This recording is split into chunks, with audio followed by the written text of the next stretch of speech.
Hello and welcome to the first in our podcast series, Levelling Up. And today I'd like to welcome Sarah Allison, who is the Indirect Head of Procurement for AAH Pharmaceuticals. Welcome, Sarah. Thank you very much. Nice to be here. Yeah, it's lovely to have you. So thank you for joining us. Now, Sarah, you've had a really interesting career. You started off within the public sector and then you moved into the private sector, but you didn't start your career in procurement at all. So tell me, what made you change career and what made you choose procurement? Sure. So I quite unusually had a career in town planning and looking after historic buildings. So it's not an obvious segue into procurement by any stretch.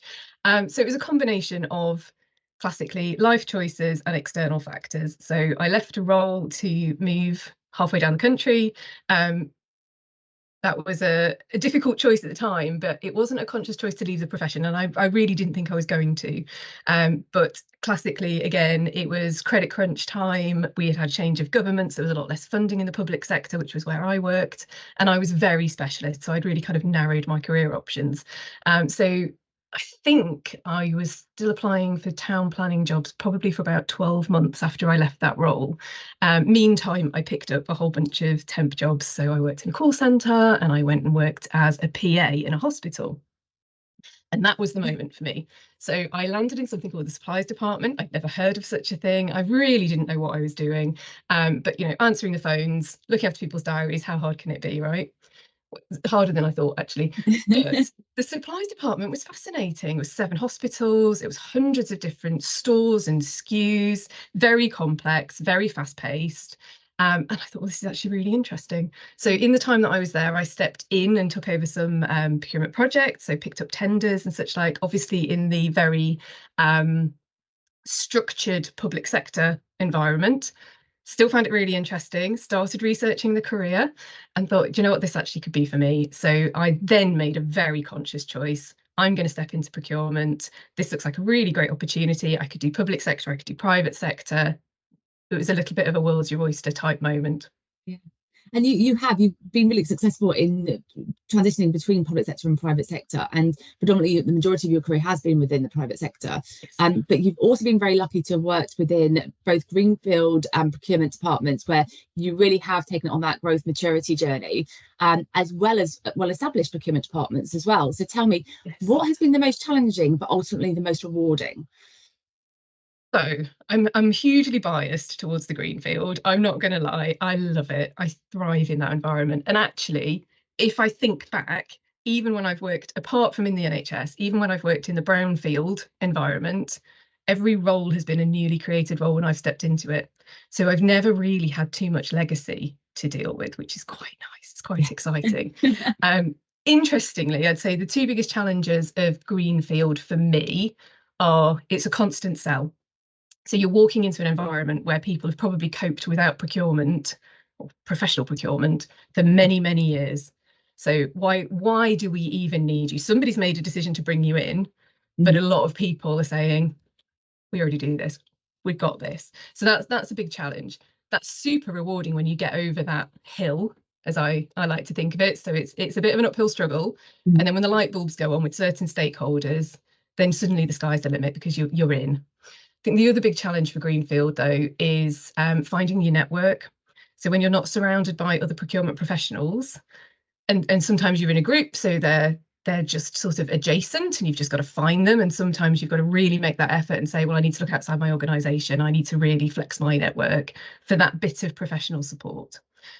So they're probably the 2 biggest challenges.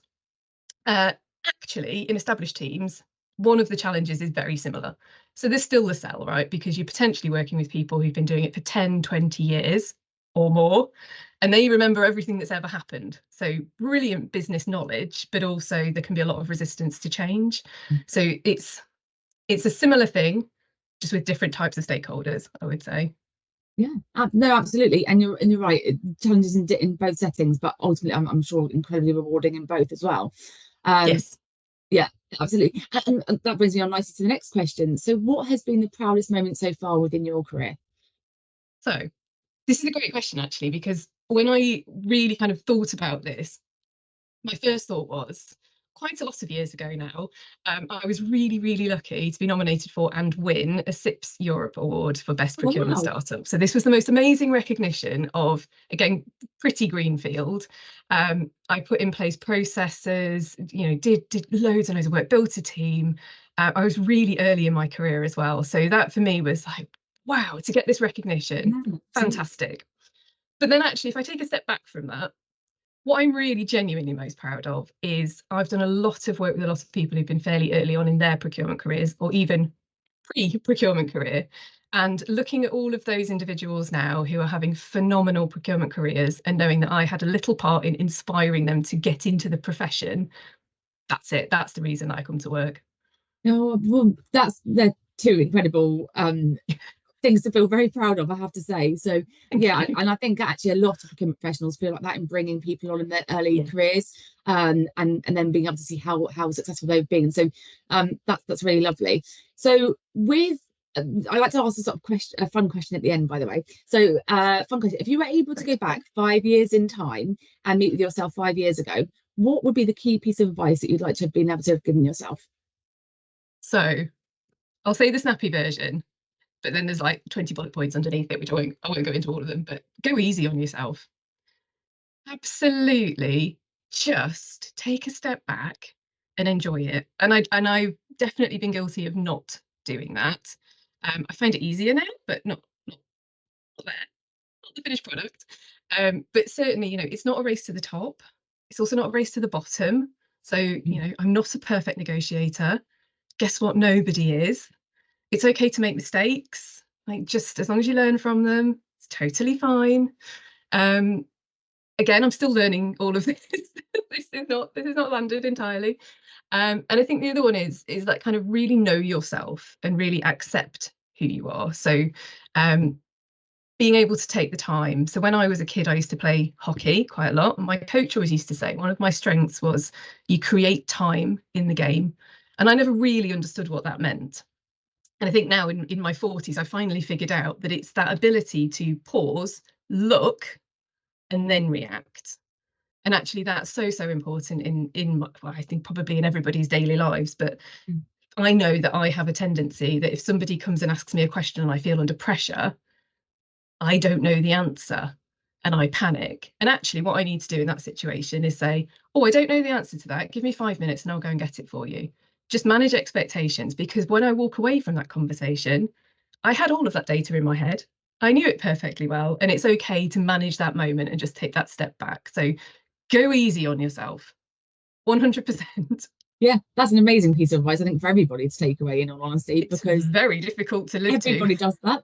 Yeah, I bet it is. In the moment, it's probably very difficult to make sure that you're doing that, but it is Yeah, what a lot of people would probably experience themselves as well. So yeah, yeah. absolutely.